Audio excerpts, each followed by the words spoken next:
ቅዱሳን እንደምን አላችሁ? ደህና ናችሁ? ስለ ሁሉ ነገር የአምላካችን ስም የተባረከ ይሁን። ከእግዚአብሔር ቃል ዛሬ አንድ ስፍራ ላነብ በፊታችሁ ላይ መጥቻለሁ። ማቴዎስ ወንጌል ምዕራፍ 6 ከቁጥር 7 ወደ ታች ያለው ስለ ጸሎት የሚናገረውን ክፍል አነብላችኋለሁ። እንዲህ ይላል፣ አሕዛብ በመናገራቸው ብዛት እንዲሰሙ ይመስላቸዋልና ስትጸልዩ እንደነርሱ በከንቱ አትድከሙ። ስለዚህ አትምሰሏቸው፣ ሳትለምኑት አባታችሁ የሚያስፈልጋችሁን ያውቃልና። እንግዲህ እናንተስ እንዲህ ጸልዩ፣ በሰማያት የምትኖር አባታችን ሆይ ስምህ ይቀደስ፣ መንግሥትህ ትምጣ፣ ፈቃድህ በሰማይ እንደሆነች እንዲሁም በምድር ትሁን። የዕለት እንጀራችንን ዛሬ ስጠን፣ እኛ ደግሞ የበደሉን ይቅር እንደምንል በደላችንን ይቅር በለን፣ ከክፉ አድነን እንጂ ወደ ፈተና አታግባን፣ መንግሥት ያንተ ናትና ኃይልም ክብርም ለዘላለሙ አሜን ይላል። ጌታ ኢየሱስ ክርስቶስ በምድር ላይ በነበረ ጊዜ ሐዋርያትን ጸሎት ሲያስተምራቸው እንደዚህ ብለው ነበር የተናገረው። ዛሬ በእኛ ጊዜ የተጸለየ ያለው ጸሎትና ኢየሱስ ክርስቶስ የነገረን ጸሎት አይነቶችን ሳስብ ይገርመኛል። ስንጸልይ አንዳንድ ጊዜ የምንጠቀማቸው ቃላቶች ይከብዳሉ።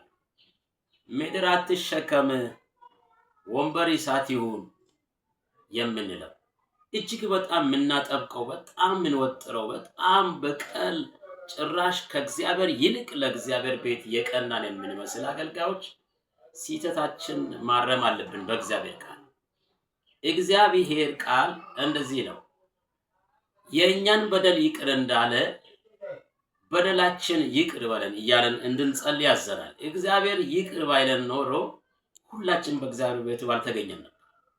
ሁላችን ኃጢአተኞች፣ ሁላችን ደካሞች፣ ሁላችን የሚወሰደብን ነገር የሌለን ሰዎች ሆነን ግን በእግዚአብሔር ምሕረት መተን በእግዚአብሔር ቤት ራሶቻችን ካገኘን በኋላ ለምንድን ነው በኃጢአተኞች ላይ የምንጨክነው?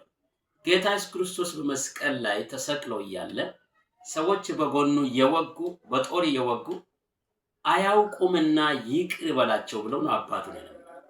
ታዲያ እኛ ኢየሱስን ፈለግ ካልተከተልን ለምናገለግለው አገልግሎት ለተናገርናቸው ቃላቶች በሰማይ እንደምንጠየቅ እናውቃለን። ወንድሞቼና እህቶቼ ጸሎታችን ሆነ አገልግሎታችን በእግዚአብሔር ቃል የተፈተሸ የተቃኘ መሆን አለበት። ካልሆነ ለእያንዳንዷ ነገር በእግዚአብሔር ፊት እንቆማለን። መጽሐፍ ቅዱሳችን ላይ ጌታ ኢየሱስ ክርስቶስ ሲናገር ለእያንዳንዱ እንደየስራው መጠን ዋጋ ይከፍላል አለ እንጂ እኔ ከፍላለሁ ብሏል እንጂ እኛ እሱን ካላጠፋን ብለን ባናደርግ እውነተኛ ጸሎት፣ የፍቅር ጸሎት እውነቱን እንኳን ቢሆን በፍቅር እንድንገልጽ ጳውሎስ ለጢሞቴዎስ ሲናገር እውነትን በፍቅር ይላል። እውነትን እንኳን ለመናገር ፍቅር ያስፈልገናልና ከእግዚአብሔር ይልቅ ለእግዚአብሔር ቤት የምንቀና ሰዎች አይደለንም። ከጌታ ኢየሱስ ክርስቶስ ይልቅ ለቤቱ የሚቀና አልነበረም። ስለዚህ እጅግ በጣም ከእግዚአብሔር ይልቅ ለእግዚአብሔር ቤት የምንቀና የምንመስለኛ መለስ ብለን በእግዚአብሔር ቃል አንጻር ራሶቻችንና አገልግሎታችን ብንፈትሽ መልካም ነው እላለሁ። ጌታ ይባርከን። ሻሎም